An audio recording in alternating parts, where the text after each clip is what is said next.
नाज़िन क़ौमी अवामी तहरीक जो बेदारी मार्च अॼु ॿिए ॾींहुं नसीराबाद खां पंहिंजी मंज़िल तरफ़ रवां दवां थी वियो आहे। अयाज़ लतीफ़ पलीजे जी अॻवानी में कदकोट खां शुरू कयल बेदारी मार्च रवां दवां आहे। मार्च में हज़ारे माण्हू शरीक आहिनि। औरतुनि ऐं ॿारनि जो बि वॾो अंग पिणु काफ़िले में शामिल आहे।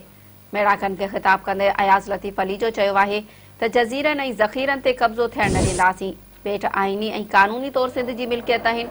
वफ़ाक़ सदारती आर्डीनेंस ज़रिए कब्ज़ो करणु चाहे थो। हर साज़िश खे नाकाम बणायो वेंदो। नाज़िन अहम ख़बर एक दफ़ो ॿीहर अव्हांखे ॿुधाईंदा हलूं त क़ौमी अवामी तहरीक जो बेदारी मार्च ॿिए ॾींहुं नसीराबाद खां पंहिंजी मंज़िल तरफ़ रवां दवां आहे।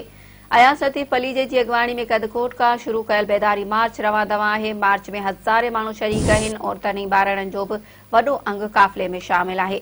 मेड़ाकनि खे ख़िताब कंदे अयाज़ लतीफ़ पली जो चयो आहे त जज़ीरनि ऐं ज़ख़ीरनि ते कब्ज़ो थियण न ॾींदासीं।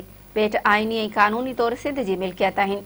वफ़ाक़ सदारती आर्डीनेंस ज़रिए कब्ज़ो करणु चाहे थो। हर साज़िश खे नाकाम बणायो वेंदो।